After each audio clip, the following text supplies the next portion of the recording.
that you go ahead and check out the B-Line Entertainment Stuff and Things shop. We got all merchandise that you're looking for, everything to promote the show. That's right, from hats to glasses to cups to sweatshirts to t-shirts, you name it. Boys, girls, babies, whoever wants to show off that they love watching the B-Line Entertainment LLC. We can't wait to see you in your brand new gear. Come on and check it out today. Let's go! Let us go. Let us go. Please, let us go. Check it out, guys. What up? Yo, it's another Thursday. Third day of the week for the B-Line Entertainment Network. That's right. We've been on 3 times this week. First on Tuesday night, now Wednesday, and then Thursday. This is Thursday, whatever, you know what I'm saying. But it's a special night. Check it out, guys. All right, let me get myself together because this is going to be a really good night, man. I'm not going to lie to you. This got me, like, kind of hyped.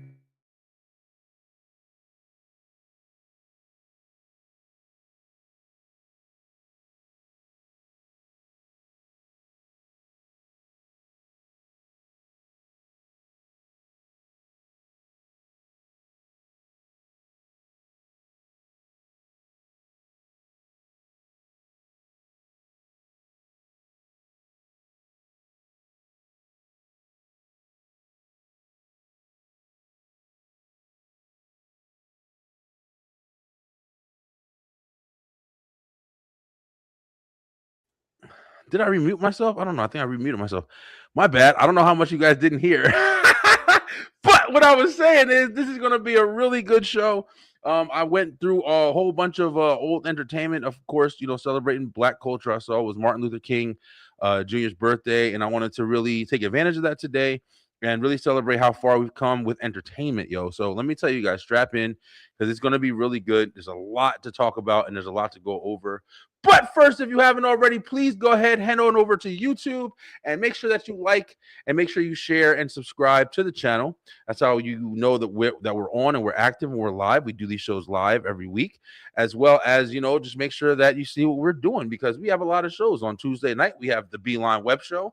That's where we talk a little bit of everything. We have different segments and we talk with people sometimes to do some interviews and things like that. We have some really engaging conversations that you can join in the chats, as well as if you're a wrestling fan, you want to jump into Straight Through the Ropes Wrestle Talk, baby, because we're talking wrestling on Wednesday nights, 9 o'clock p.m. Eastern time. Me and the STR Nation, we be in the building.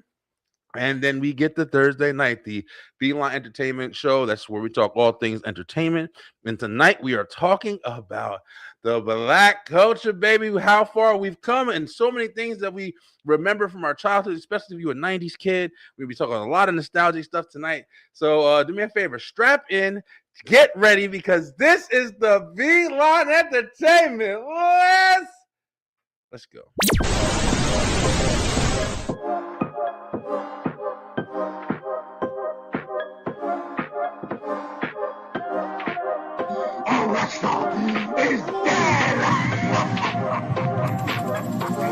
The Watch List. Jurassic World Rebirth. Now, Supergirl had to see, right? That's all they were talking about was getting some. Have some more. Oh, the sloppy. Sure that I'm not getting in my own way and building my own mentality instead of just allowing it to be built. And it's a great song. Highs and lows, great hook. Batman, Master of the Fantastic. Yeah, remember these guys? They missed an opportunity. Minimal like a freaking McDonald's. Like a damn package of. You think this orange juice is?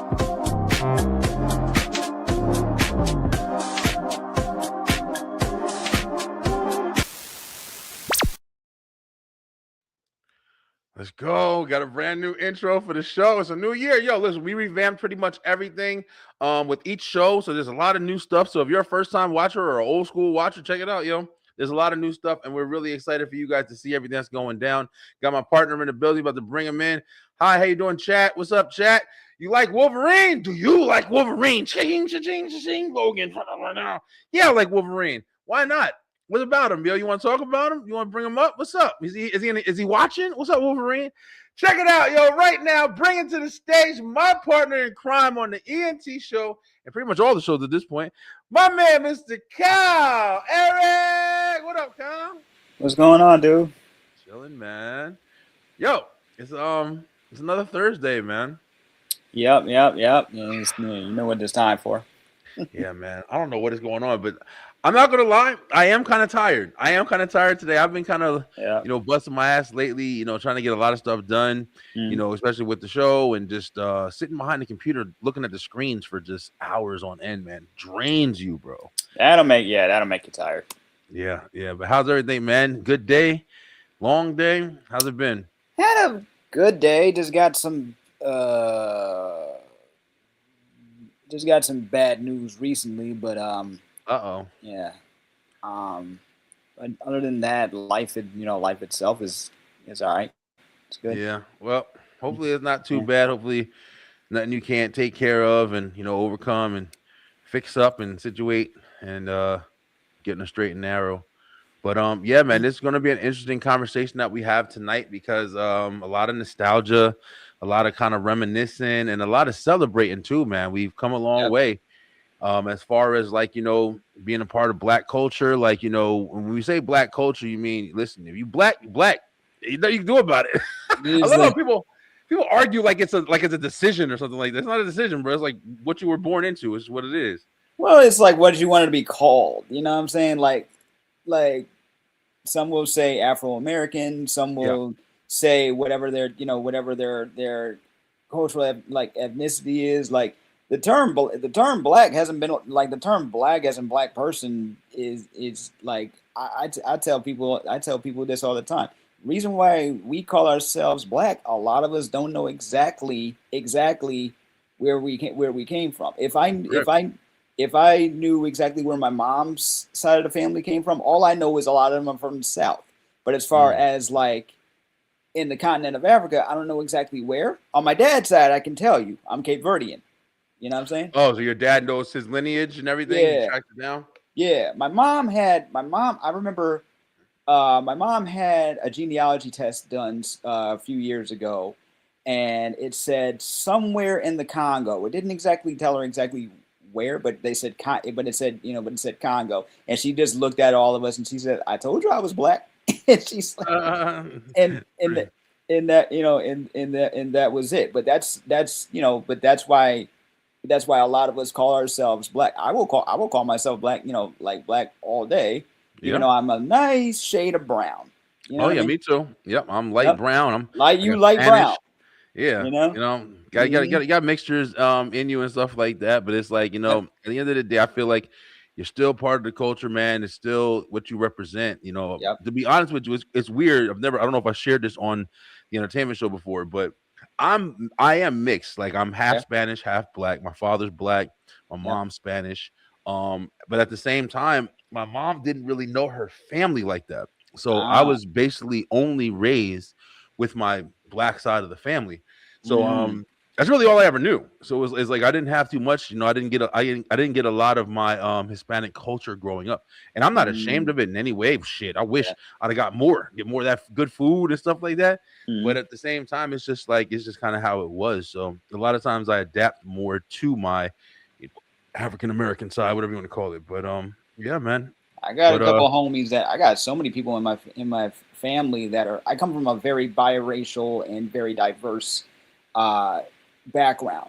You know what I'm saying? And a lot of my friends. That's why I don't like half the time. It's like if somebody tells me we're related, you don't even have to ask me how. I'll just accept it half the time because I got pretty much everything represented in my family. It's not. I'm not even joking. But my best friends, I got like best friends and good friends that are biracial, and one of them, and we sat down and actually had a talk, right?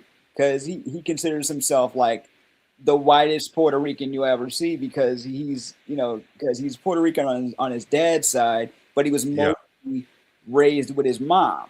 So it's not like he doesn't want to claim the other side. He just doesn't, he doesn't think he has a right to because he was never raised around that part of the culture. So, gotcha, yeah. It's an interesting conversation, man. I think with like so much diversity that comes into America and so many people travel and so many people meet, there's so many different ways that you can, end up. Well, I think a lot of people are so mixed that just from our understanding is where we're, saying and claiming what we are, because there's Yep. so much, who the hell knows that I got mixed in, in my genes and my blood pool and stuff like that. We are Exactly. a pretty big melting pot Oh at yeah. this point, Mhm. Indian, Cherokee, you got a whole bunch of stuff that's in you. So much. But at the Yeah. end of the day tonight, we're gonna take time out to celebrate, the black people who have made it famous, for us to watch, for us to enjoy, for us to laugh at, for us to sing. Now this is a lot, so I'm just gonna be honest with you guys. I was trying to cram probably too much into this. I actually had a couple of things I was trying to like kind of build into segments, but I'm like, listen, what we're gonna do is we're just gonna talk about it, and we're gonna share some slides with you, but we're gonna put this all into category of the watch list for this show. So what the watch list is, just to give you a, like I said, revamping everything. The watch list is stuff that we watched. We watch it. We see stuff. We watch it, whether it be new, whether it be old, it's stuff that we watch, and then we make recommendations. We also do rate it. For this, we're not going to rate this. Of course, this is going to be a lot of stuff that we've already seen, and we're kind of just re-celebrating and stuff like that. So there's no ratings here, but we do have a 5-star rating system now, and it will roll out in the future episode of the watch of the B-Line Entertainment. But before we do anything, let's go ahead and get you acquainted. I gotta make sure I have all my stuff here. Well, I guess I gotta find it because I thought I had it load up, but I don't have it. But at the end of the day, Kyle, kick it off and just tell everybody real quick a little bit about what you got going on, man, with A for Able, man. Tell us a little bit more where you've been at. Okay, A for Able. Yeah, we got new episodes on the pipeline. I'm always looking for people, for people to interview.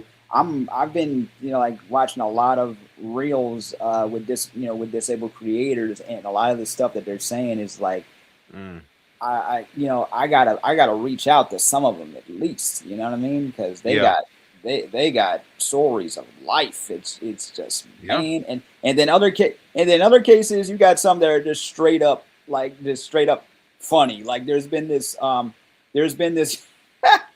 there's been this video that was been going around. I think like a month or two ago, but it went viral of this woman who's in a wheelchair. She has CP, and she makes a joke. She's like, "If you've ever cracked a disabled person, I salute you for your service." And then she, and then she's like, "Yeah, I may have." I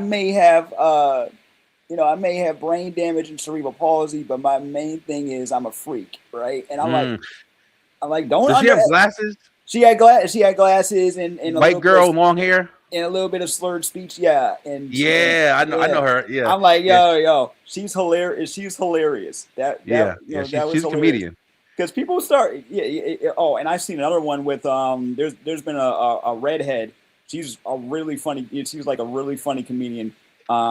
And they talk about that too. And this morning I was reminded of how much people underestimate disabled people sexually, Listen, so I was like, I'm like, at some point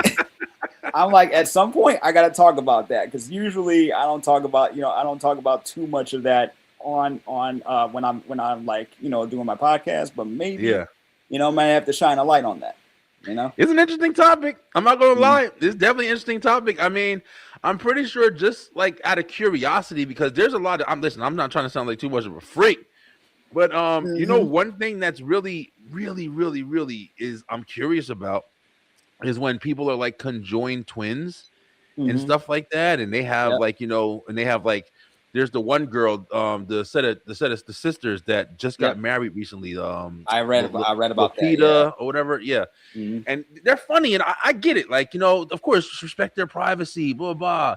At the same time, you got to be a little reasonable. Like, bro, your condition is pretty rare. It's really, I mean, I'm saying, like, you of course, you get your privacy, but I'm sure that you have to be understanding, like, people are curious, man. It's like you're one body with two different heads and thoughts and opinions. And it's like, for you to come together in an act where it takes a lot of commitment, it takes a lot of vulnerability, and then you have to be there with somebody else in a sexual, state. Bro, that's an interesting, very mysterious topic that a lot of people don't have answers to. So, it's an interesting category, man. But Kyle, let me know. Hey, listen, we'll get a squad together and let's talk some shit. I'll invite all y'all on my show. Let's talk about some stuff and see where it goes. Absolutely. But I gotta get somebody who's like an expert, like medically. You know what I'm For saying? real. Yeah, definitely. Let's do the whole shebang, bro. But without further ado, guys, we're gonna get right into it with the watch list. Let's go. The Watch List.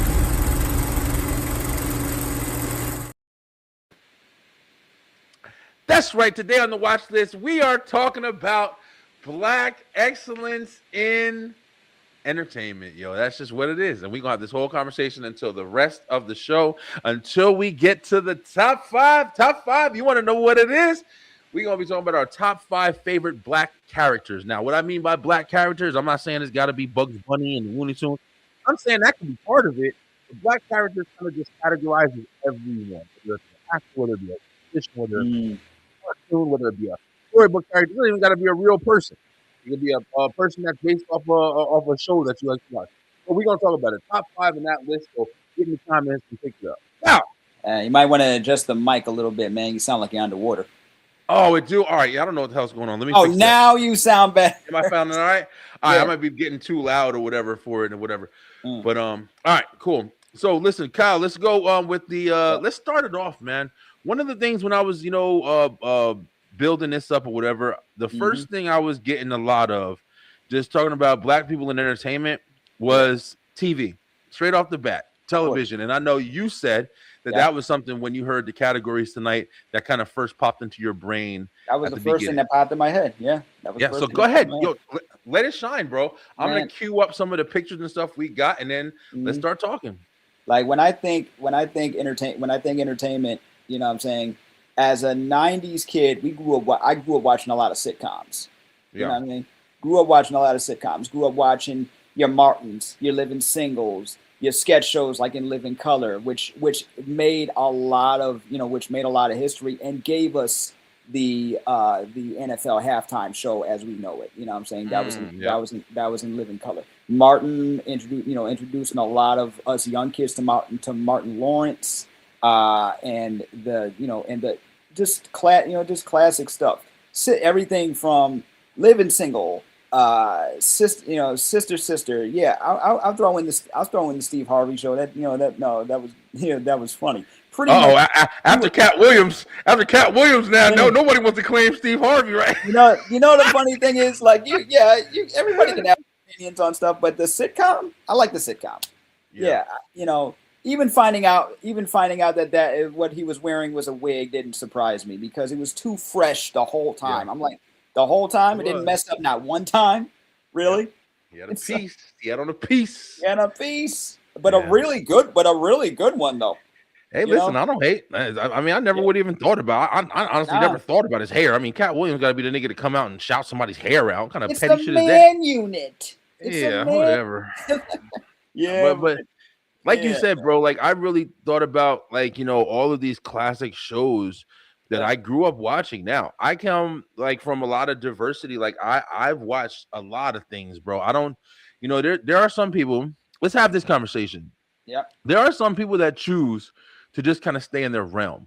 There are some people that choose to say, hey, listen, I like what I like. If I like watching, predominantly Black TV shows and stuff like that, I like a lot of Black actors. I don't really like outside of that. It's not my thing. It's not my forte. Cool. That's cool. Me personally, I like a whole variety of shit, bro. So it's so when it comes to like watching these shows, I get what I get from these shows. I get what I get from other shows that I like. But one thing about these shows, I was always able to I don't know, because you're watching it and then you're kind of watching your family and then you're seeing like different kind of similarities. Like, oh man, she talks just like my aunt talks, or he gets mad like how my uncle gets mad, or my dad or something. It's weird, like you were able to relate in that way when you were watching these shows as Black people and stuff like that. So I used to love this, man. A lot of stuff is universal, but when it comes to certain cultures, there are things you could relate to, especially if you're part of that culture. Like certain, what I'm saying, like certain way. That's everything from the way we speak to the way we dress. Exactly. And how we handle certain, and how we handle certain situations. A lot of stuff is universal, but but also in a lot of cases, you can relate more if you're watching it and you're part of, and you happen to be part of that culture. You know? Exactly. Yeah. Yeah, Mm, and that's how I was seeing stuff. Like when we were talking about everything, I was just like, I used to be up and stay up at night, whether yeah, it be like my family watching TV together. It would always be one of these shows. Like you said, it would be Fresh Prince, it would be Martin, it would be Living Single, it would be Sister Sister. It yep, was like, it's so crazy. I remember the first episodes of the Wayans brothers when they came on, and of course they had the awesome entrances. yeah. You know what I'm saying? Because you didn't just have like, it wasn't a regular entrance. It was more like, oh man, it was the old lady getting hit by the bus on the, The buzz. and you're like, bro, where the hell would you even think Where to come up with something like that? Or where did you? Yeah, one of the most classic shows, like we were talking about earlier, man, was In Living Color, man. yeah. I don't think people remember just how influential In Mhm. Living Color was, bro. This show started out the careers of some of the greatest talents in Hollywood. Whether it Facts. was Jim Carrey, whether it was Jamie Foxx, whether it was Damon Wayans, David Kim, Allen Greer, David Kim Allen Wayne, Greer. Yeah, Kim Wayne, who came back and now is doing like skits and stuff on YouTube. I'm like, I was not expecting that. I'm That's dope. glad. She's one of the Waynes, bro. I mean, they have so much talent in their family. Like their sons Yep, are doing stuff now. Like you remember, Keenan was the one who basically started putting all this shit together. Keenan and Robert yep. Townsend, which is crazy because nobody gives him enough credit for all Robert the stuff that Townsend, he's done. Robert Robert Townsend. Townsend, and Keenan, they like this. I didn't know how tight they were until I saw that interview when he Yeah, was talking about him and Keenan. He helped him write Hollywood Shuffle, and exactly. Yeah, yeah, I'm like, and I remember watching Hollywood Shuffle as a kid, and not getting into the because it was a huge commentary on Hollywood and stereotypes, yeah. right?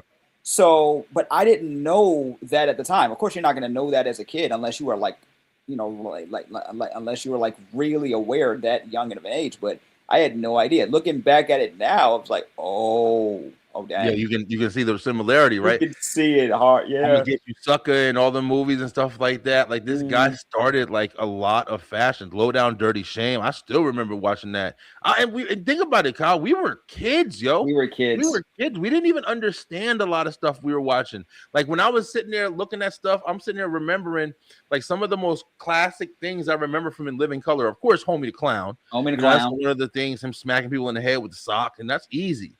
Yeah. But when it comes to like, men on film or men on, careers or whatever it was, like Damon Wayans and Hmm. David Allen Greer acting like two, gay, just critics. Yep. You didn't really understand that shit as a kid. You Nope. understood like, oh, they're talking like, like girls a little bit or whatever, but you didn't really understand like the different types of innuendos and stuff that they were saying. And Yeah. And I you, had completely forgot that they had a skit with a disabled superhero. And oh man, handyman, Handy, was it handyman? like David Captain Wayans. Handicap or something. Yeah. Oh, that shit. Yeah, but the thing is, Kyle, even though I mean I get it, like it could be kind of offensive. I Hmm. mean, In Living Color seemed like it was one of those shows where it was still in a time where it was okay to laugh at yourself. It was okay to still like, everything wasn't so sensitive in the area where it's like, oh man, they're talking about me. Now I'm gonna go write a letter and fucking protest outside the building all day. Yeah. It's like the sketch comedy, a part of it needed to be a little bit, reckless and raunchy, man. You had to kind of reach further than what the typical stuff was doing because Yep. nobody stood up and wanted to watch you stand on stage and be fucking Jerry Seinfeld, yo. You know what I'm saying? Like, even though Seinfeld was a good show, I thought it was like a good nobody show. Yeah. wanted, yeah, nobody wanted to hear that. Oh man, how about going to the store? Isn't that a toughie? Like, nah, bro, You people want to wanted a hear little bit. things from a different perspectives in a different Exactly. style. You Yeah, know, yeah, exactly. you want some variety. I think of it like because it's art. So I think Yeah, of it like I would anything else, any other style of art, like music, for example. I don't just listen to to one type of like just one type of music, but yeah. Yeah, but this is what this reminds me of. And just about everybody in this cast was a star. Like everybody in the early. Whoop, where'd he go? Oh shoot! Technical difficulties. I'm here. Just making sure I'm doing something real quick. Okay, cool. Yeah, but like I was saying, everybody in this cast was hilarious. You know? Yeah, man. It was like they had so much talent, and I don't even think at the time they knew how much they had. Because remember, even the Fly Girls, man, this is where J-Lo got her start. J-Lo, yeah. Rosie Perez, like there was the opportunity alone gave people the chance to be seen on one of the biggest networks at the time, Fox, bro. This is where the Simpsons were. This is where all the great shows were showcased, man. Married with and then they sat there and put and remember, it was also a time where you still had Saturday Night Live, you still had skit shows and stuff like that were being done. Yep. But this focused predominantly on the Black culture, and it gave people a lot of room to shine, man. It's just so much greatness that came from this time period in the early 90s. Yeah. When it comes to TV and other shows, you know, there's so many shows. Like I was saying, like I was trying to, you know, get a big giant collection of them, whatever. But at the same time of just having like all of these shows and things that we were watching, you still had cartoons, you still had people who were doing things in the background. You know what I'm saying? Like you had like you were saying, I think you said something about earlier. You said something about like Charlie Brown. Charlie Brown. It was hilarious because I remember a few years ago when Trevor Noah was still hosting the Daily Show. Daily Show, yeah. Right. They did a MLK special, and they were talking about how I'm mixing two. I'm sorry. They did a whole segment on Franklin, because it was the 50th anniversary of Franklin at the time, and they wanted to shine a light on how he was created, because at the time the comics were still segregated. You know what I'm saying? So in the 60s, and it happened unfortunately because MLK got shot. Oh, wow. I didn't even know that. Yeah. So the story goes, so the legend goes like, I'm going to call it a legend, but it goes like this. MLK gets shot. The world's in like disbelief and discord, and everything is just crazy, right? A teacher, a white teacher, says, we got to do something. So she writes into Charles Schulz, because Charlie Brown, very popular comic strip. Yeah. She's like, can you do something? Can you shine a light on, this? Can you create a character? And he ends up creating Franklin, the first Black character in that series, right? And that happened because somehow she got it in her head, the teacher got it in her head, that we got to speak to the people. Who better to do that than Charlie Brown, one of the most popular comic strip characters at the time. So, yeah, it's a very interesting history, really. And, yeah, really. And it's also interesting how, like, it shows you how important entertainment is as far as like an influential piece. I say it all the time. We have conversations about, like, stand-up comics and stuff like that.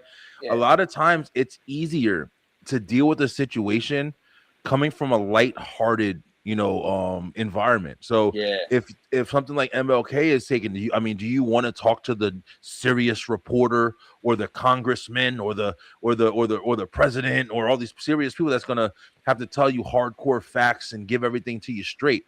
Or you're going to want to do it in a roundabout way where you can still get the information, but get it a little bit more lighthearted, getting a little bit more understandable, even because it's more relatable when you're placing it in the realm of, hey, listen, take this comic strip, let's add a Black character.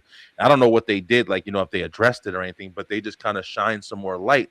Like, hey, listen, there's more people. We're together. Just even seeing the visual is more understanding. Like, hey, man, I guess we are kind of together. Now there's a Black kid that's around. Like, it's funny because I always think when you said it about Charlie Brown, I always think about South Park, where they had, and I never realized this until somebody said this to me one day, but the Black kid that's in South Park, Token. Yeah. He's a token black kid, and I didn't. He's a token black kid. I didn't get that. And but then that shit is funny. years later, they shine a light on what his name is actually, because it's supposed to be more like pronounced token, like Tolkien, the guy that created the author that created Lord of the Rings. And I'm like, okay, wow. It took you this long to address that, because they did that. You know how their sense of humor is, right? Oh yeah. People were thinking token, like he's a token, and then they switched it to token or Tolkien, as in the author. So they trolled people for years. That part is so brilliant, man. Oh man. The funniest thing is when you can legit be funny. Yep. And also troll the shit out of people, or also like make fun of somebody. And like there's nothing you could do about it. Like, you could get mad, you could do all of that stuff, but at the end of the day, you kind of just gotta accept it because it worked. if it made you laugh, it worked. And that's it's very funny today how we got to be, some people would say they got to be more cautious because people are more like sensitive nowadays. And I will always say, okay, yeah, you're right. But at the same time, there are plenty of things throughout history that I can show you that are really, really sensitive. You think people are sensitive now? Yeah. You know? Yeah. So yeah. It's I mean, yeah. Not going to go down the list, but you know what I think it is, Kyle? I think a lot of times there always are going to be the people who, no matter what, they want to complain about something, no matter what, no matter how, serious or, kidding around the matter is. Yeah. There's always going to be those people who are going to look for a reason. Oh, that color's too red. Okay, fuck it, I'm playing. Like, there's always going to be those people. But of course, now the difference is there's so many platforms available for people to be heard louder than ever before. I think, like you said, it's one of those things. Like, there's always been, people kidnapping people and stuff like that. But now you have a platform available to where you see it more. Every time something happens, you get it instantly. You know what I'm saying? So it's like, it's been revved up, like, by a lot and shit. So I completely understand you, because it is crazy that, and this is something good to talk about, because I mean, this is even outside of Black culture, but it's just like culture in general. Like, it's hard to have fun with the people who make such a big deal about certain things that you can't just laugh. You know what I'm saying? Like, you can't just be with your buddy and say, "Oh, come on, bro, lighten up. It's funny, bro." And they talk about you. Oh, hey, your wife slept with your best friend. Oh, it's funny now, isn't it? Oh, yeah. Damn, I guess I got to laugh now. You know what I mean? You can't just have that punny, shitty kind of, raunchy. I love impolitically correct stuff. And that's one of the things that, talking about these shows that we have right here, shows like Martin. Here's something right here. Did you hear about the it was I don't know if she's a celebrity or not, or if she's like a content influencer or whatever. But this girl was talking about, she came out and said, oh, she didn't like the dialogue with Martin, where Martin was always cutting up on Pam. And basically saying all this stuff about, oh, your hair and this and that, you got BBs and you look like a horse and all this other stuff or whatever. And she was basically on some, of course, new generation. She didn't grow up watching the shit or anything. But, she saw it and she was just making these statements. I feel that's wrong and blah, blah, blah, this and that. And everybody that's watched Martin, that loves Martin, that's been in love with Martin for her whole life. I don't know, Black person who doesn't love Martin. It's like, yeah, you got a point, but your point really is like, you just have it to have it, because everybody who watched this show enjoyed. They know that was their dynamic. They cut up on each other. It was just one of the things that happened. But there was always love. Martin always had her there. It was like, but you don't understand that. You're just taking the negative section that can be taken and fucking and exposing it And did and you trying ever to gain traction from it. and think about it like this? Because I went back and watched some early Martin episodes and learned about the stuff that was going on behind the scenes. Number one, they all homies. Like everybody on that set, they were friends. Oh you know what I'm saying? And what you call it? The woman that played Pan, Tisha. Please don't mess up her name. She's a queen, man. But at the same time, did you ever see her back down from any of Martin's jokes? No, not one time. And how many seasons did that show have? 5. Like, not one time in 5 seasons did she ever back down from any of his insults. She came back harder. She came. She came back harder. Dashina. And Dashina came back.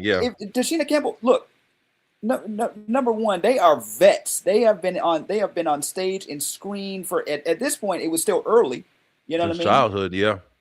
But they had both been on stage and screen forever, and they made sure to write stuff for each other and improv, where everybody was pretty much on the same level playing field. Exactly.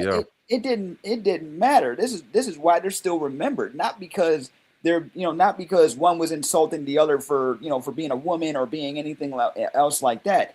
I'll tell you, man. It was they were playing around, and then they saw who could riff on each other the best and see who could break. Like, I love it when comedians get other comedians to break. Like in the middle of the tank.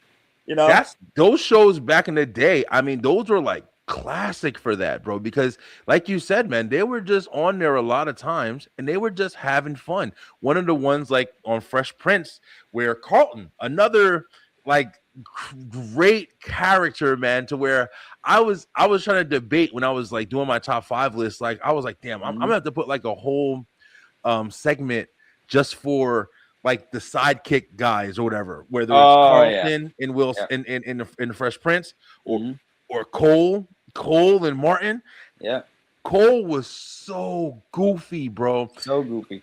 Everything he would say or do, just different things. It was like $12 million. I'll kill you for $12 million. Cole, man, $12 million. I'll kill myself.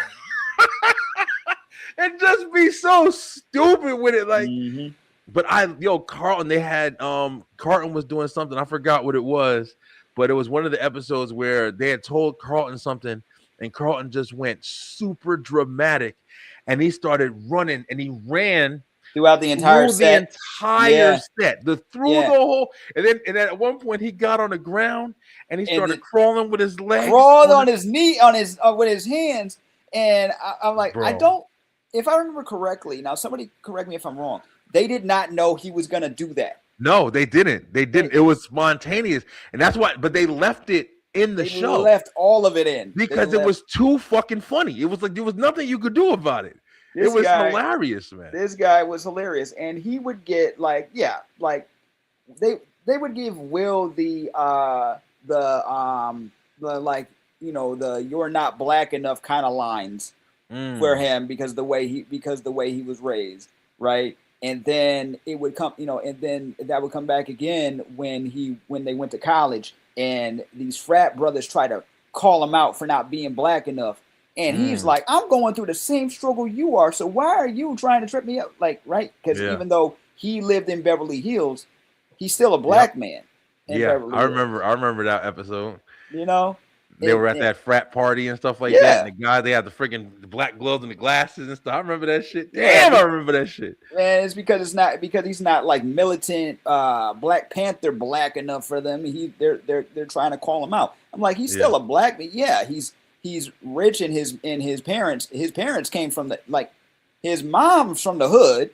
First off, nobody. Where Will's from? Come on, OG and Viv, they both came. She came from West Philly, and then you had his dad who lived in the South during segregation. You know what I'm saying? Such great story for you know what I'm saying when you break it down, because of course the Fresh Prince is Of course, one of the hottest intro songs of all time. Oh yeah. Everybody knows it to this day. Mhm. But then just like the dialogue of the actual show, man, a rich family in what is it? Bel In Air. Bel Air, you know what I'm Yeah. saying, in California, whatever. Yep. And you got a butler, you didn't see stuff like this really on I TV think that back was in the the day. first time. I think that was the first time I realized that there was black people in the UK. This is how dumb I was as a kid, right? When I heard Jeffrey's voice, Yeah. in my head, I was like, "Oh, there are black people over there." I was like, I had to be. This show came out in 1990, so I had to be like 5 or 6 Yeah. We're when young. So I didn't. It did not because I'm an American. I didn't. I never Mhm. grew up over there, so how would I know at the time? You know. Yeah. So It, out of this picture right here, let's go mhm. ahead and have some fun. Yep. Who do you think, just judging, who first off, let's start here. Out of this group right here, which one of Yeah. these would you say was your favorite show? Out of this group, Yeah. you know what? Because dang, these are dang man, these are classics. There are, man. It's a hard one. This is not. You did not want to make this easy for me at all, did you? What's an easy one for you to dismiss? Let's go there first. What's the easy if you had to start taking ones out? What's the easy one that you would take out first? Okay, this is definitely not going to be on the list. Out of this group, Yeah. to be honest, none of them. But if I had to, I'm gonna be 100 with you. I watched all of them. Yeah. But if I had to choose right off the bat, no, I can't do it. Dang, this is hard, dude. Seriously, I can't do it. I would take, for me, it would be Good Times. It would be Good Times? Yeah, Good Times. I can dismiss. I didn't watch all of it for sure, but Good Times is one of the ones that we're gonna talk about it more. But like it was one of the ones that you grew up kind of with a Nick at Night and Nick at Night and stuff like that. Like when we were younger, these were the shows that were coming on Nick at Night and at late at night when everybody was going to sleep and stuff. Yep. So yeah. Yeah, my only issue with Good Times is, Good Times has a controversial history around it too. It's like everything. But the biggest thing that I always found kind of crazy is they never made it out the hood. Well, isn't that more realistic though? Because I mean, realistically, most people don't. I mean, realistically, you kind of grow up on the same block, and this is if you're lucky. In those weird situations, like you have a house that you can grow up in and stuff like that. Mm-hmm. Yeah, it is very, and it was like, this is, but the unfortunate part about that is while they were a great family, and while they had some awesome personalities and everything, and young Janet Jackson involved and all that, all of that, man, I will never forget her mom. I would never. Ooh, Janet Jackson's mom. Oh my God, that whole thing was just sad. Like that whole saga was just sad. And I wanted to be like JJ because JJ was the artist. You know what I'm saying? Mm-hmm. But the reason why it's sad for me is because according to what I've only recently known for the past like year or so, the original idea, the guy that helped develop the show was not given credit. He wasn't given the proper credit.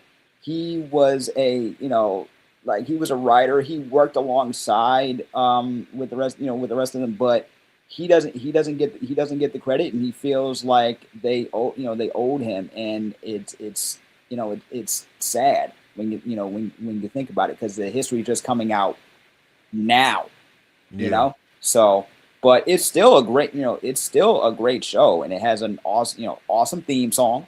You know what I'm saying? Once again, awesome soulful theme song. I miss theme songs. Yeah, I miss all of that shit. Intros, everything. Hey, yo, Kyle, you want to hear some crazy shit like on the same topic? Stop. Intros, bro. Right? Like it was one of the fun things that made a show fun. And then fast forward, like sometimes they still have a couple, but they may be a little short. Y'all just saw the intro that I just made for this show. Mm-hmm. Like one of the things that I like about the intros that I make is because I try to incorporate a little life into it. Like I try to show you, like, hey, when you watch this, you can watch my intro and you can kind of get the general tone of kind of how we do things here, what we're talking about, how we talk, we're laughing, we're doing this. You can get an understanding of how we do things a little bit here. Yeah. But you'll be surprised, man, how many times I hear people say, and it's not all people, but how many times I hear people say, oh, that's too long, and oh, it's too much in it, and blah, blah, blah.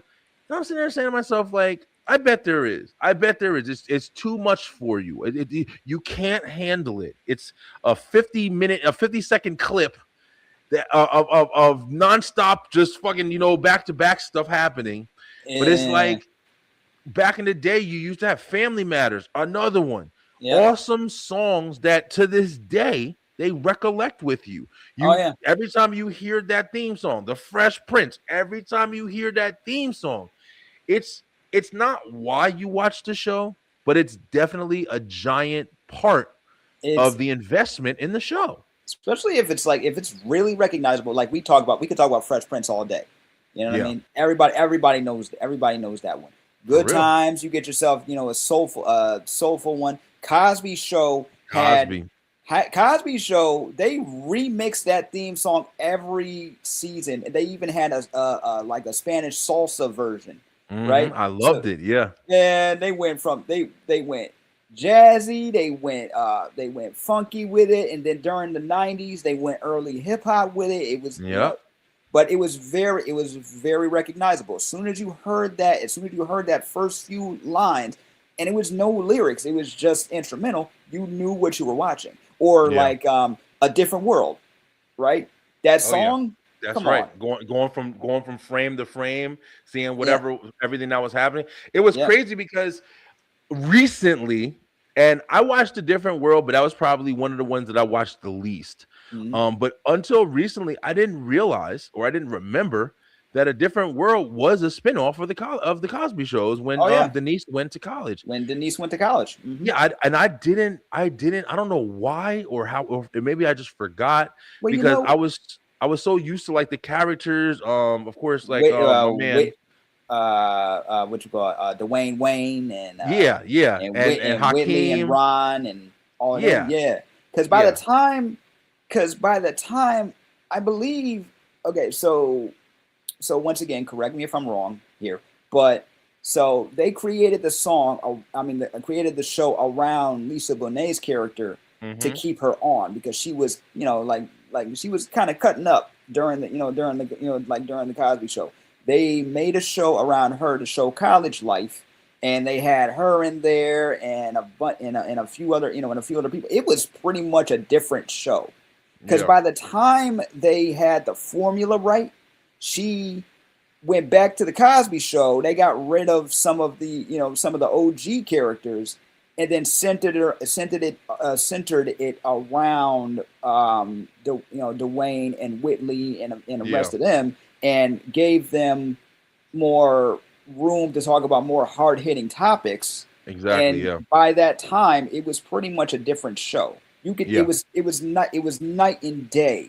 By the time we got to that season, Yeah, and you're absolutely right, and that's why I think a lot of the times, and I mean, you can't watch everything, but that's why I think with that show, I wasn't the biggest fan. I wasn't invested as much in A Different World, but my shows were when I was younger. Of course, Martin, no, hands down, my favorite. Like we were not missing an episode of Martin. And then of course, Family Matters. Family Matters was on Steve Urkel. We used to call it Steve Urkel when we were younger. Because after a while, it was mostly about him. It was pretty much Steve Urkel. But I did, and it's crazy. My son watches it now. Like he was just in the living room earlier watching old episodes of Family Matters. Nice. I loved the original Carl and Harriet and their dynamic with the kids in the house before Steve Urkel was really an invested character. I really enjoyed. It was a good family sitcom. Like it was really good. Believe it or not, that was a spinoff too. Yeah, that was a spinoff from Perfect Strangers. That was another show that I loved with Balky. We loved Balky, bro. Like that was one of the things that, Harriet was the receptionist, I think, at the place where they worked and everything. I think she was an elevator operator when that was still a job. Okay, yeah, Yeah. something like that. Yeah. Mhm. Remember the intro to the I think final season of Martin? Yeah. Oh yeah, the CGI. Martin, I'm the I'm the man. man. Uh, Do-do-do-do. Me and Babe, we talk about this all the time. Like we love classic sitcoms. I think, Yeah. hey Babe, isn't A Different World one of your favorites? It's Martin and A Different World. You love those two the most?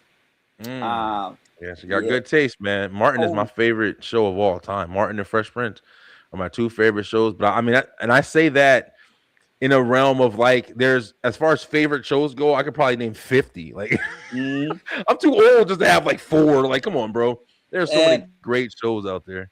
but you know what it is? It's also because we were in that generation that kind of, and I'm not the first person to say this, but we were the generation as far as entertainment goes that kind of bridged the gap.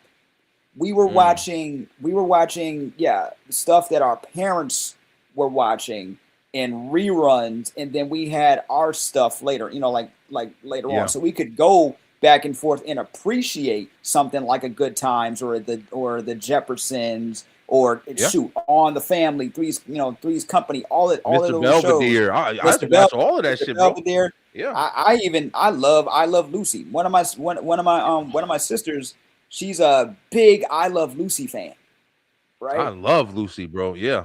I used to So watch we that all the time. Yo, I'll take it back even further for you. I think I've said it on here. I used to go back and watch Laurel and Hardy, the old school, like the wow. fat and skinny guy. I used to Yeah. watch them, Abbott and Costello. I used to Speaking of a watch all of that dynamic stuff. I right love there, that you stuff, bro.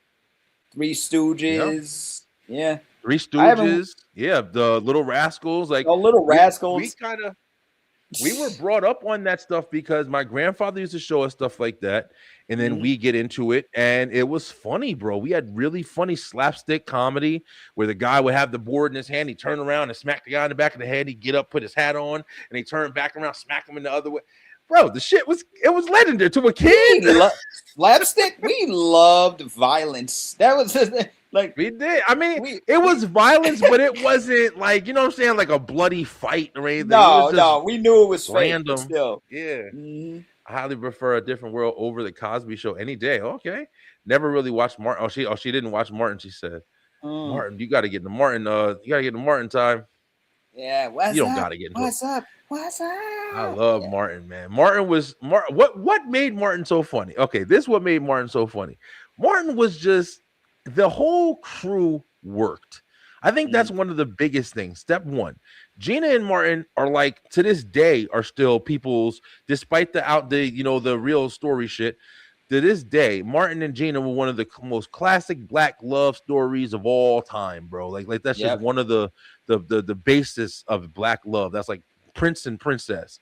And the Mhm. way that Martin cared for Gina and the way that Gina loved Martin and stuff like that, it spoke volumes to people. So you loved watching their engagement, but then you also loved watching, Martin and Tommy and Cole, their antics, Pam and Martin's dynamic with them, cutting up on each other.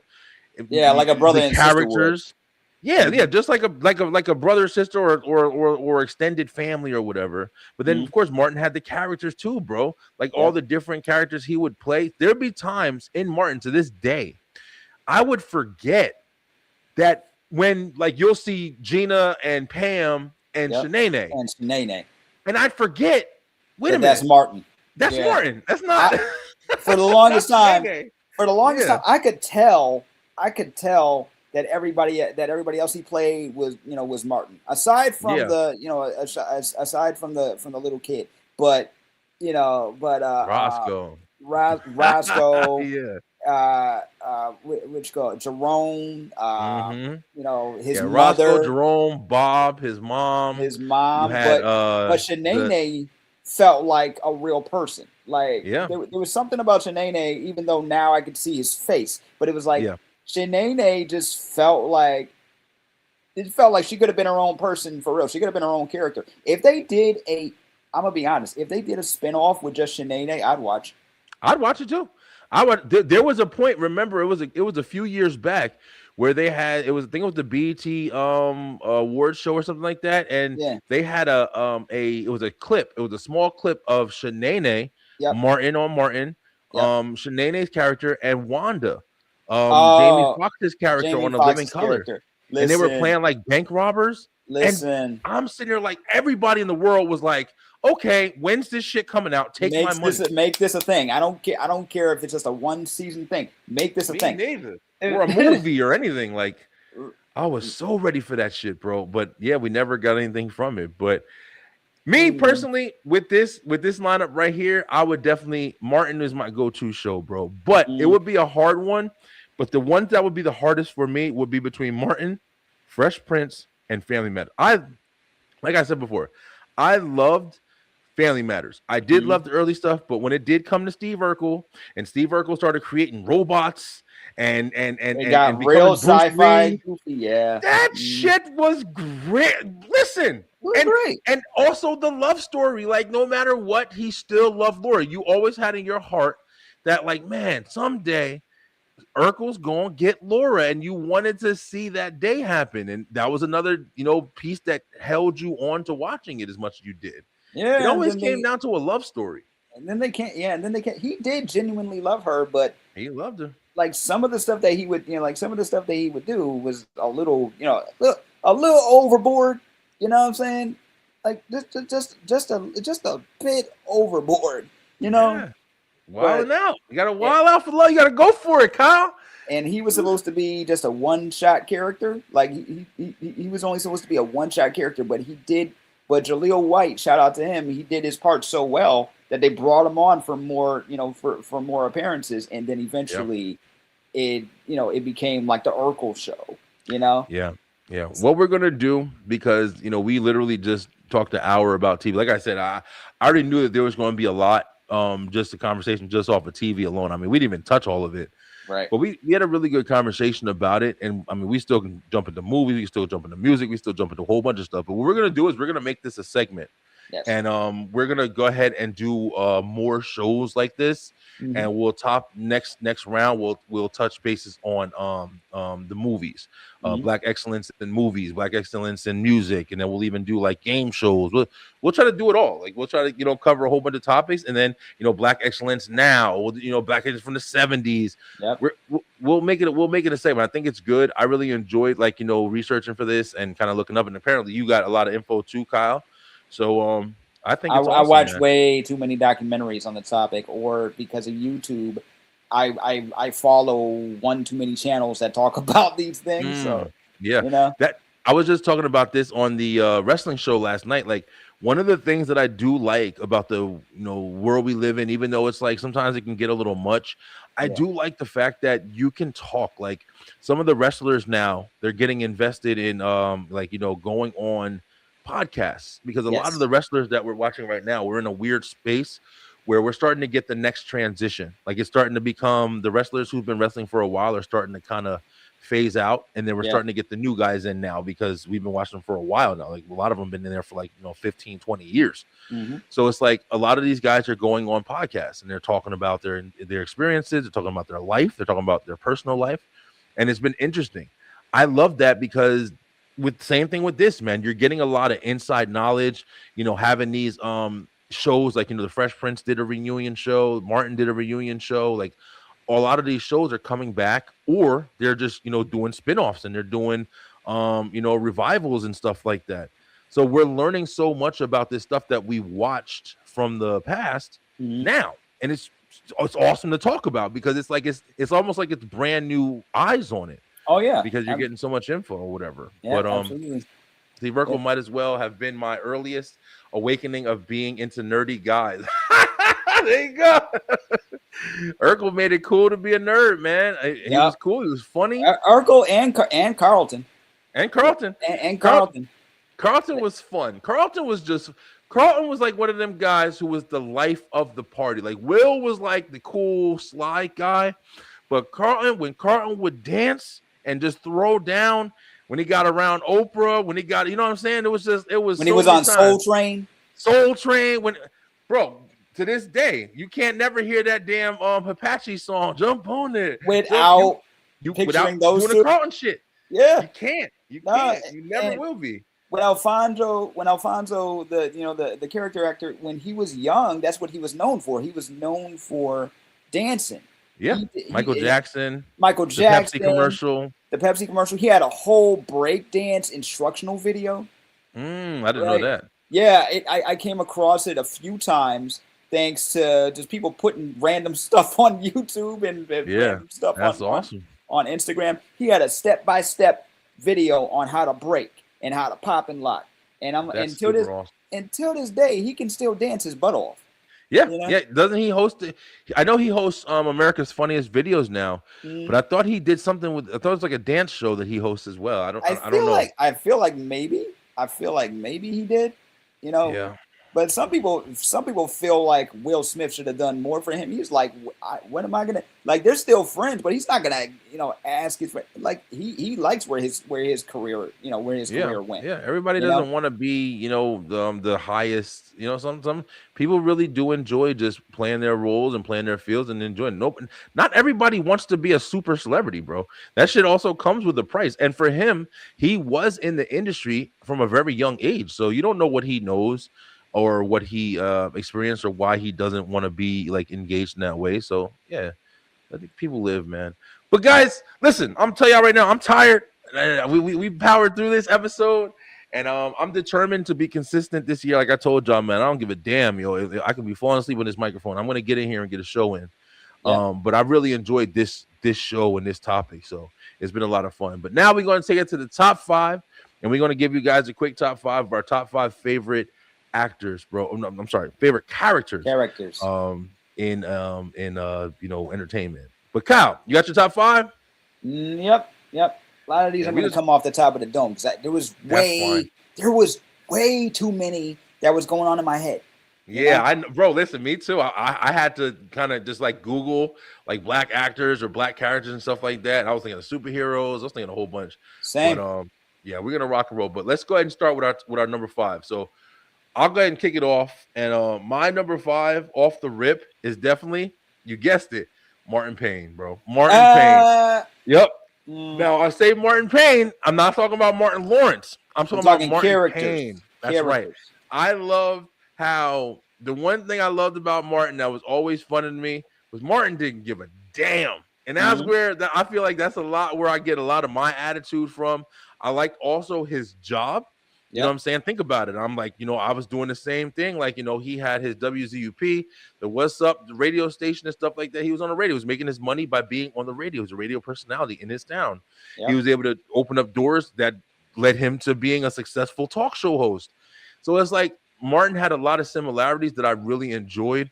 And all of his characters and his antics that made me laugh in adult humor as a kid. I understood a lot of it. I understood a lot of the reasons why, oh man, him and Gina are breaking up. Oh man, him and Gina aren't like, don't love each other anymore and stuff like that. I was watching Martin. Martin came out in 1992. I was watching Rugrats and Martin. Like weird, completely different dynamics. Completely different dynamics, man.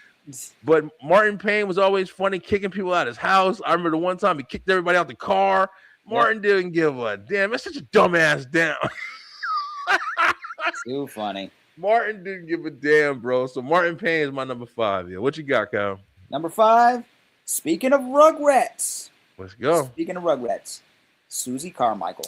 Susie Carmichael. All right. Susie Carmichael. First black person on that show. Right? Like for real. Susie Carmichael played by a vet, friggin' Cree Summer. Okay. Yeah. Speaking of a different world, she was Freddie on a different world. Okay. I never knew that. You never put that together? Nah, I never. Like I told you, I didn't really watch a different world that much. She was the flower child on a different world, right? She was the flower child. She was the one that was always ready to protest injustice, try to bring people together. And then yeah. I remember her. Okay. And I had to look her up real quick. She went to law school, became a lawyer in the show. But while she was doing that, Cree Summer was also doing music. She was also doing she was also the voice of Elmira on Tiny Toons. Elmira on Tiny Toons. She was the original Penny from Inspector Gadget. And she did us, and she was Susie Carmichael and a plethora of other characters, but those are the ones I remember right off the bat. Yeah, that's crazy. I didn't taught me something tonight. Yeah, I didn't know that was her. Yeah, man, she's an OG, That's and super awesome. and Yeah. her music though, she got an album out that came out in '99 called Street Fairy, right? Okay. Yeah, That's awesome. All right. nah, it's, Good number 5. it's pretty dope. Susie Carmichael. Susie Carmichael, not the first black character I ever saw on Nickelodeon, but the first one I ever saw on Rugrats. On Rugrats, yeah. And it was interesting because Susie came in, and remember, because Angelica was like the bossy, the bully of the Rugrats. But Susie came in and she held it down for them. She was like, she was the protector. She was their big sister. Angelica's She was the man. she was the anti-Angelica. Hold on one second, Kyle. Yep. Or you can keep talking, but I got it. Yeah. She was the anti-Angelica. The only thing is, I think they did her wrong during the movies. I'm gonna say this, like during the movies, because she's in them, but she's not part of the group. Like she's only in there for like a few minutes, and then that's it. You know. Yep.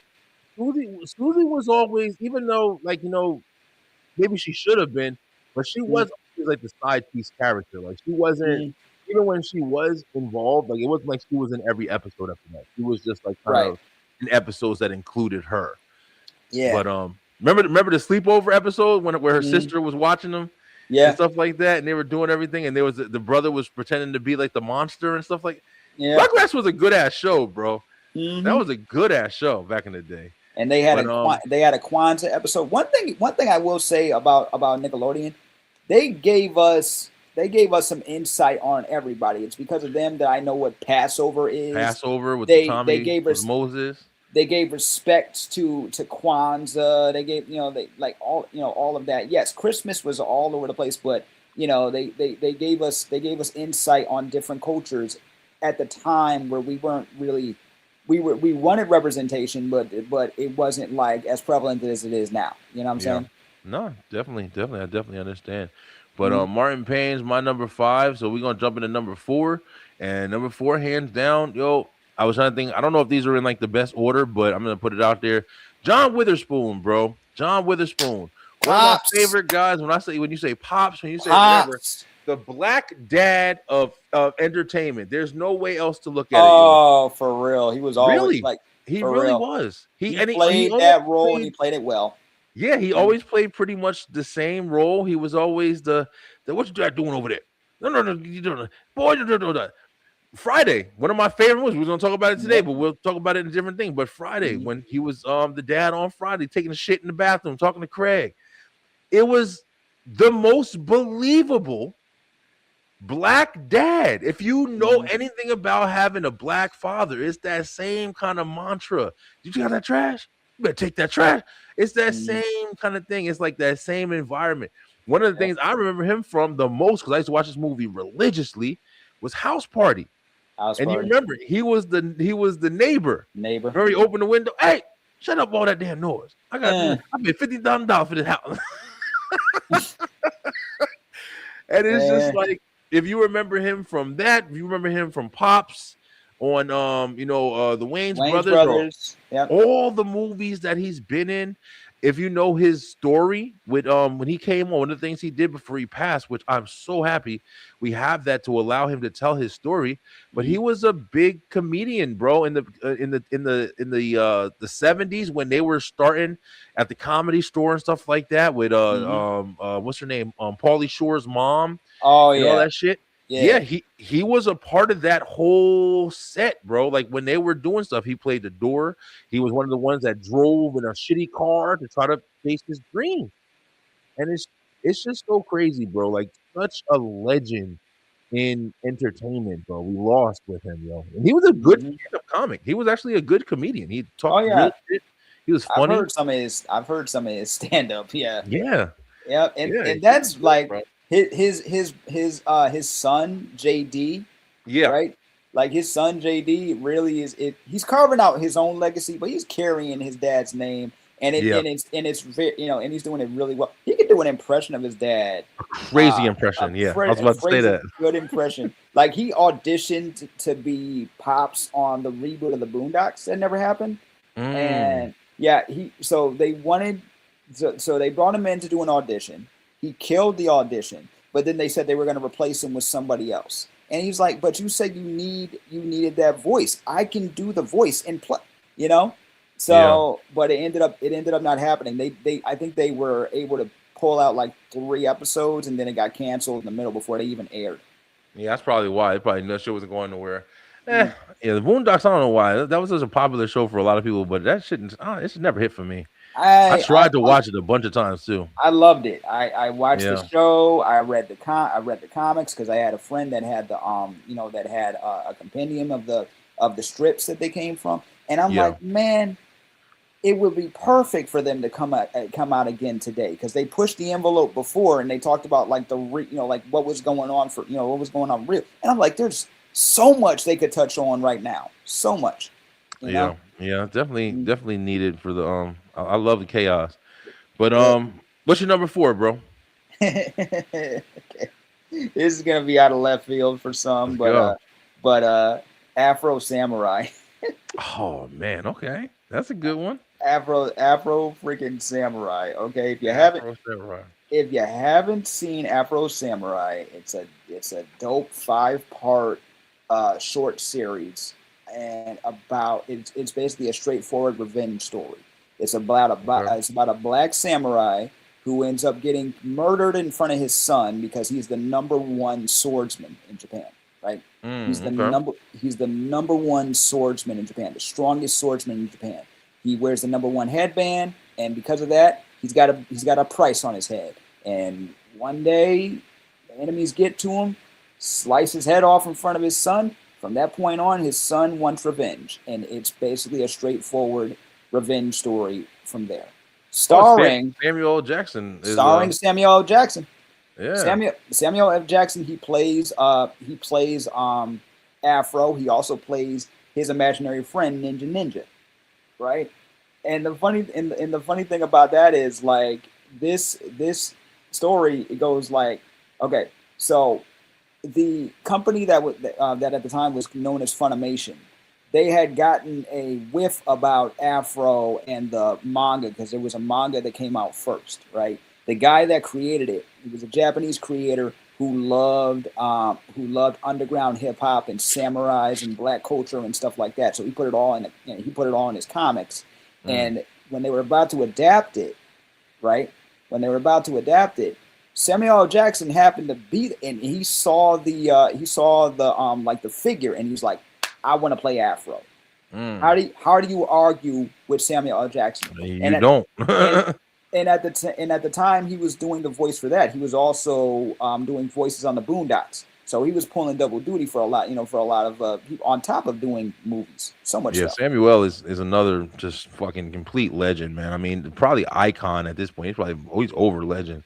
Oh yeah, but, that's awesome. If you want to see it, it's in a world where part of it is in the past and part of it is in the present. So you see like people dancing to hip hop music, and at the same time they got samurai swords and straight up battles and everything. If you like martial arts flicks, give this a shot. That's me all day. That sounds awesome. All right, I've always heard of Samurai Ninja, Afro Samurai. Mm-hmm. Yeah, but I didn't. I never knew like the origin of it or anything like that. So, all right, that's pretty interesting. All right, we're gonna jump into the next top 4, and then we in top 3. Let me see. I gotta put this in a good spot. All right, number 3, Dave Chappelle, no doubt about it. Like, when he had to be higher on my list because I grew up watching Dave Chappelle through his stand-up. I remember the first time we saw Dave Chappelle. I saw Dave Chappelle was on, of course, Nutty Professor. Yeah. If you guys remember, and I didn't even know that was Dave Chappelle. No, I didn't either. Mm-mm. Yeah, when Eddie Murphy, when the Nutty Professor took Jada Pinkett to the club, and the comic that was on the stage that was Reggie was ripping them apart. Reggie, yep. Yeah, Reggie. That was fucking Dave Chappelle. Man, I never noticed that before. But man, I'll give you another one. Have you ever seen Robin Hood Man in Tights? Oh yeah, that's right. As a matter of fact, which one of those came out first? Because that was the first time I saw Dave Chappelle. I believe Robin Hood came out before Nutty Professor. Damn, all right, I would have looked that up. That's right. Robin Hood Men in Tights was when I first saw Dave Chappelle. Because my sister, she loved that movie, bro. And we used to watch it all. We used to watch that. It was around the same time. It might have been, I think this came out a little later, but Dracula Dead and Loving It. That was out. And we were watching that with Leslie Nielsen and I think Mel Brooks. There was a couple of people that was in there. But we used to watch that stuff all. Robin Hood Men in Tights. Remember he had the glove? He did the guy said, I challenge you to a duel. And he smacked him. And then there was no other glove around. So he just picked up the big metal one and just cracked him with it. Just cracked him with it. That shit, yo, that was a good ass movie too, bro. The blind guy that was always fighting, and he was fighting the pole with the sword or whatever. Yep. that movie don't get talked about enough. And freaking Dave Chappelle had freaking the pumps, the Reebok, the Reebok pumps. Remember the pumps? That's right. Like, yeah, that's right. But, and of course, he was the only black one, so they gave him the backwards hat and everything. That's right. Yeah. But yeah, Dave Chappelle. Damn, thank you, Kyle. You just took me back. I didn't even remember that. I saw him in that. So yeah, so he was Robin Hood Men in Tights, Reggie in Nutty Professor, but then of course his stand-up, man, and then watching his sketch comedy, which is one of the best sketch comedies in the planet, the Chappelle Show, where I saw so much really goofy Dave Chappelle at the beginning. Even if you look at him in Blue Streak, if you look at Half Baked, if you look at all the goofy movies that he's done, you would never imagine the intellect of this brother, bro. Like, I just watched his latest special that's on Netflix. Yeah. And he's just standing up there smoking a cigarette, just fucking at one point he was like, am I boring you guys? He's just talking. And he's just talking in such a fucking intellectual way where it's like he's telling you a message, but he's not preaching it to you. Yeah. He's just speaking. But he's telling you what he feels, but he's speaking it in a way where it's like you're getting it, but you don't even notice you're getting it. And then it's like at some point of the conversation, you're like, oh, I see this shit. Like, it's like somebody painting a picture and you don't know what it is until you get that one line that gets drawn. You're like, wait a minute, that's what's it called? He's got that capability with his stand-up, and it's brilliance, man. It's brilliance. To this day, like maybe one of the best that I've ever personally seen do it in that way. Dave Chappelle is phenomenal, man. Phenomenal. So yeah, definitely my number 3. Yep. Number 3 for me. Yeah, okay. So yeah, number 3 for me. I had to think about this for a while. And it's the whole cast of Living Single. Living Single, okay. It's the whole cast of Living Single. Okay, so as a kid, I was like, because I didn't, because it was very, because a lot of the jokes went over my head. But a lot of the jokes, because I was young, but I loved I loved every single one of the characters. Loved Queen Latifah because I was a big Queen Latifah fan. And loved Kim Coles and freaking Kim Fields. And and everybody. I wouldn't learn about stuff like facts of life and her history until the Nick at Night days when that was on Nick at Night. So I would watch it in reruns. I'm like, oh, I know her, and then it just clicked. It all made sense. But I loved the stuff that they would talk about on Living Single, from relationships, from workplace culture to to being an entrepreneur, to hip hop, the hip hop culture, all of that. And I'm like, this is why this is right up there with the classic sitcoms, because it was just so, it was funny. It was real, and it had a lot of, I had a lot to say about both, men, women, are, how we treat, and how we treat each other, how we see each other. And it was just great. And rewatching it today, it's like, who didn't they have on that show? Like, sometimes I forgot. Yeah, there was a lot of guest appearances. They had a lot of guest appearances. Like, one of the funniest ones were probably Gilbert Gottfried. Gilbert Gottfried was up there as a dude who was selling motivational tapes with subliminal tapes with nothing on them, just well sounds. That's it.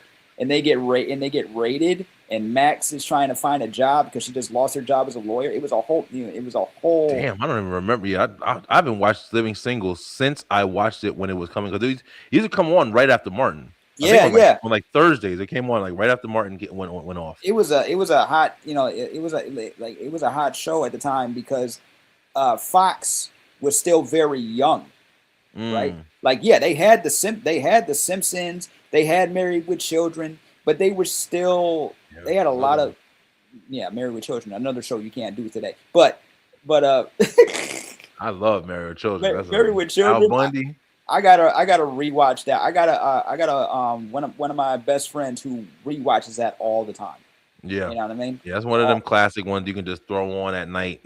Yep, and just enjoy. Yeah. Nah, but I feel you. Living Single was also kind of like a pioneer in a way because it was all black woman cast. And it wasn't too many shows that were like that back in the day, even if it was like, with the men. The biggest one that stand out to me, I used to love Overton was his name. Overton. Obi. Yeah, Overton. Obi with and Kyle. With Kim Fields' character. Yeah. I loved theirs. Or remember Sinclair and Max? Yeah. Yeah. That whole that whole dynamic between them till this day, and this warms my heart. Till this day, they are all still tight. Yeah, right? They are. I saw them just talking about each other. Didn't Sinclair went through something or whatever, and him and Max were together or something, right? Like it was something recent that they just talked about. Yeah, because because everybody's got a rewatch podcast now, so they're talking about stuff that's behind the scenes. You know how we're talking about like the wrestlers have a podcast. I love that shit. Yeah. All of these, all of these celebrities, classic celebrities, and they all either have podcasts or they all appear at like nostalgic events and stuff like that, and they talk about this all the time. I love getting the inside scoop and behind the scenes stuff. I love it, man. We was watching it so long ago, and we getting it now. That's a good one. Yeah, Living Single is definitely the women of Living Single, and of course Queen Latifah in herself, man. What a crazy history with her from the hip hop days. We were talking about guest appearances, like one of the most famous ones from her in Fresh Prince. Remember when she came in? Yeah, she was there twice. She was on there twice. I don't remember the other one. First one, she played some sort of artist who had a crush on Will. On Will, yeah. She got a crush on Will. She was like uber serious. She had the the hat on and everything, right? And she was just she was trying to force them to be together, right? Then the second time she came about, she played someone his age, and they did a whole thing about body image and and like things like that. It's like, oh, people are like, oh, you're gonna go out on a date, go on a concert with her, and she's that big and blah blah blah. That's right. You're right. Yeah, because that's the one I'm remembering. But the other one, I didn't realize. Was that one first? That one, I believe that one was first. I believe so. Yeah, because that was young. Yeah, I believe so. They did the thing where, they're the same person. I mean, same person, but playing different characters. Yeah, I get it. But okay, that's good. That's definitely a good one. All right, let's get to the top two, and we're gonna wrap up, bro. I'm draining over here. You're tired, I see. Yeah, I'm definitely fucking tired. But number two for me, I'm kind of cheating a little bit here. Kenan and Kel, baby, like that's hands down. Kenan and Kel, yo, the combo too. Kenan and Kel. I've always, since all that to Good Burger to the Kenan and Kel show, which is one of my favorite shows. If we did a favorite show list, it would definitely be around the top 10, I think. But if we did a favorite black shows, Kenan and Kel would be like number 3 and number 4, bro. I love Kenan and Kel, yo. One of my favorite. Still to this day, I watch that shit and laugh like I just saw it. Speaking of memorable sitcom theme songs, like because they got Rest in Peace Coolio in there and made it a whole freaking 90s music video. That was a whole vibe between that and the original Living Singles theme song. We are living single. Then Queen Latifah was rapping. Yep. Yeah. Yeah, man. Like we said before, like we need. You know what it's telling me, Kyle? We need to do a show about intros, about We theme do. songs. We do. We need that. Let's do it. We need that. We got that for you, B-Line. It's coming. But Mm-hmm. yeah. I mean, yeah. Just Kel was just on talking about how all that happened too. He said that he wasn't supposed to like do the song or something like that. Yeah.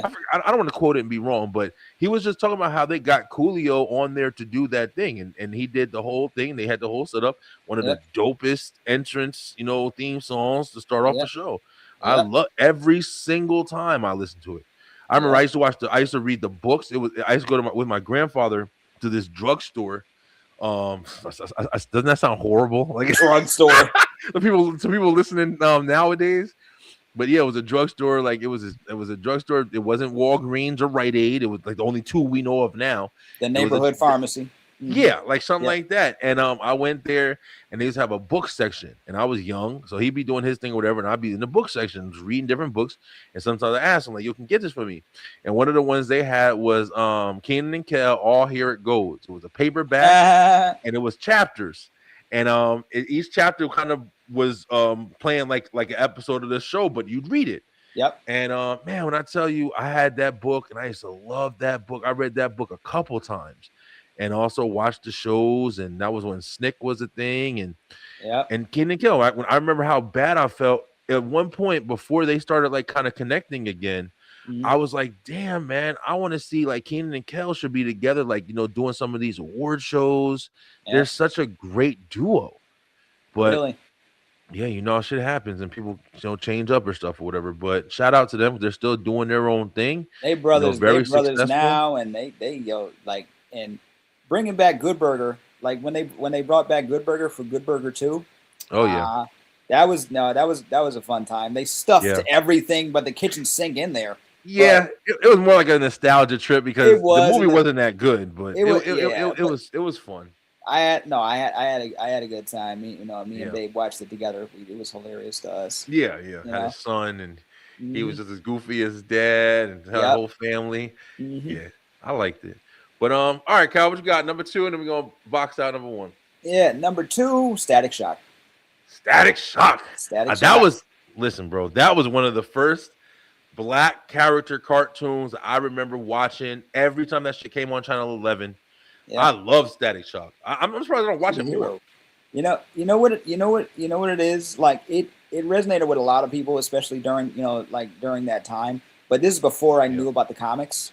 Right? Yeah, I didn't know anything about the comics. Yeah, I didn't know he was a DC character. Yeah. Well, technically, they kind of moved him into DC. He was part of another imprint called Milestone Comics, which was a different. They had a deal with DC. So basically, they were on the same like label, but it was supposed to be a label specialty for Black and Hispanic characters. Like minority characters. So they had Static Shock, they had Icon, they had Blood Syndicate. They had a lot of characters which are now in the some of them are in the DC universe proper. I don't know if we'll ever see another Static cartoon. They keep saying that we're working on it, but but I don't know if this is the realm. But it might be. I mean, they keep bringing them back in the comics. You know what I'm saying? Yeah, but I'm saying it's like, I mean, if you're going to put it on Netflix or something like that, I guess. But it's just like, I don't know, man. Shows just don't seem like they be doing that well lately, bro. Like, kids don't be wanting to watch shit. My kid, I can't get my kids to watch nothing, bro. Only thing they want to watch is these fucking streamers. You know what I'm saying? Like I don't know if it's just my kids, but I'm pretty sure like it's a lot.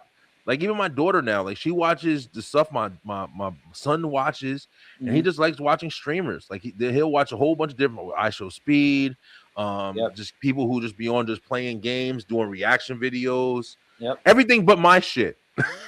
Man, maybe I don't know. Yeah, this is a different time, and with streamers you can kind of interact with them and they can interact back, so maybe that has something to do with it, but I don't know, man. I feel like we would watch cartoons that they put out more now than the kids will. Isn't that so crazy? Oh, it's actually It does. Toys too, same shit. Like we Yeah. buy the toys before, like you're putting it out for us, man, because it was our generation.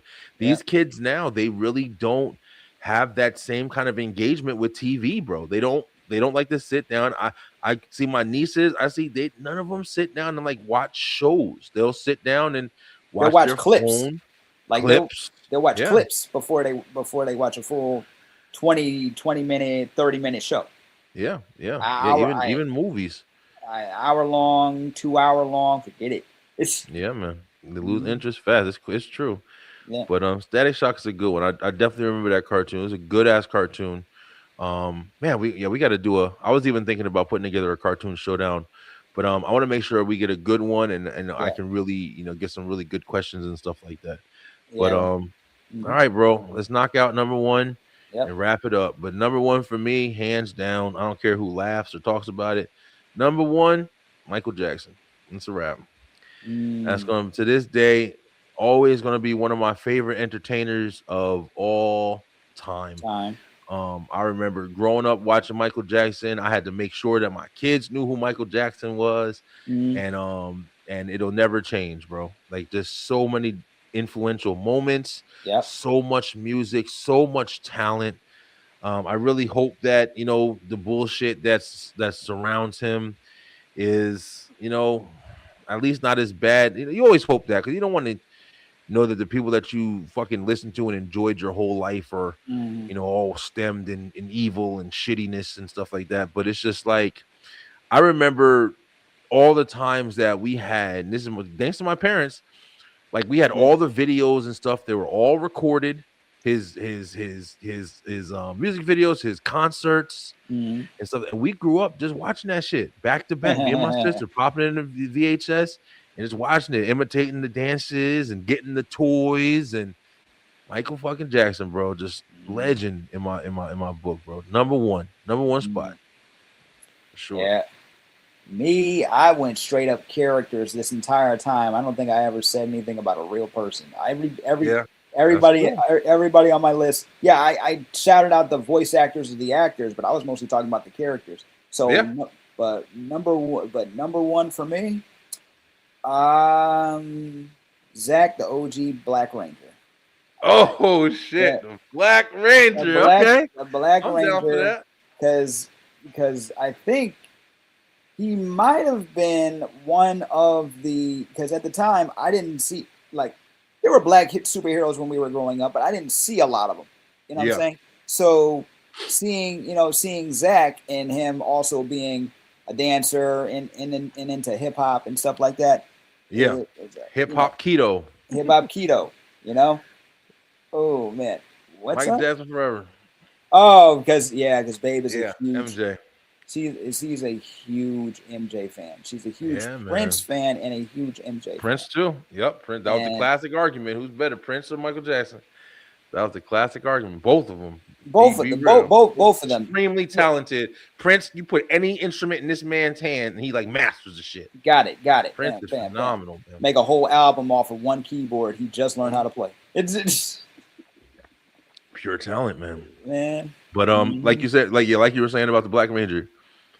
Yeah, it's like because seeing that I didn't know how much of an impact that was going to have on me at the time, because I was just loving Power Rangers because they did karate and they and then later on, like watching Walter Jones be remembered for Zach and what that meant to a lot of people. Like people say, oh, do you find it's messed up that they made the Asian girl, the Yellow Ranger, and the black and the black guy, the Black Ranger, and they're like, look, seriously, we didn't think about it that way. About that bullshit, man. And then some people are like, if he wasn't the Black Ranger, some people are like, they'll be set up like, wait a minute, so you didn't make the Black Ranger black? I'm mad. Why? Yeah, he's the Black Ranger. Why? I mean, it made sense to me. He's the Black Ranger. He's black. Okay. Why is that?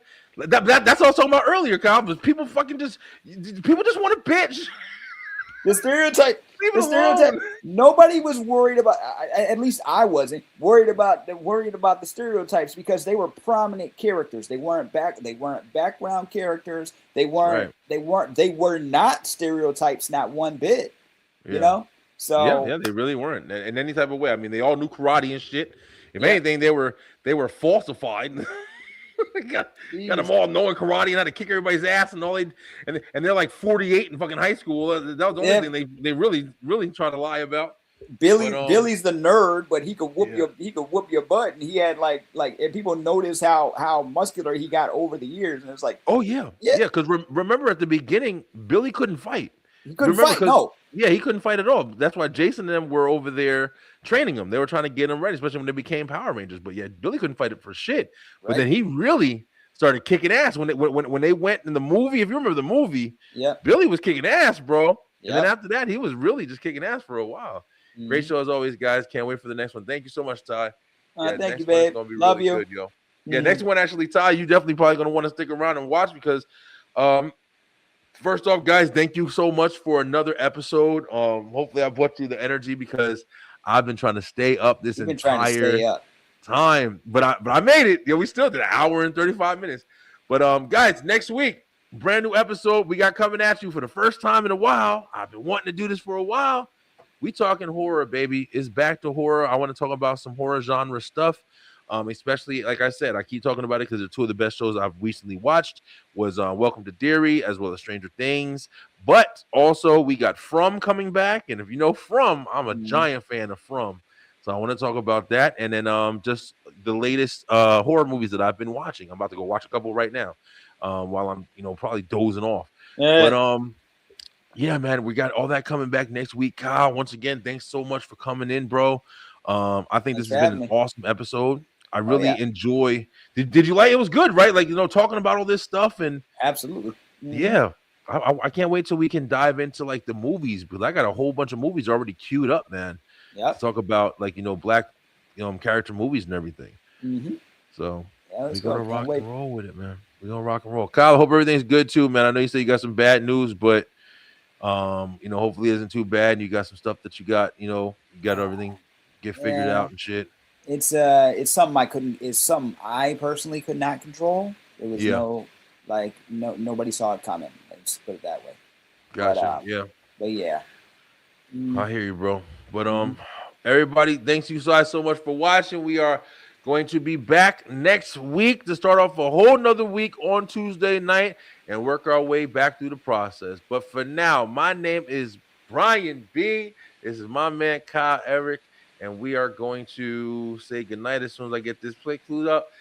Stay true, stay positive, pay attention. I love you guys, man. Have a great weekend. See you next week. See you next week. Thank you guys so much for watching. If you enjoyed that episode, make sure you head on over to the B-Line Entertainment LLC YouTube channel, where we have so much more for you. We have the B-Line web show on Tuesday nights, as well as Straight Through the Ropes Wrestle Talk on Wednesdays, and of course, the B-Line Entertainment show on Thursday night. Join us and make sure that you hit that like, hit that share, and of course, subscribe with that bell button for the notifications so you can make sure you're getting all the great content from the B-Line Entertainment LLC.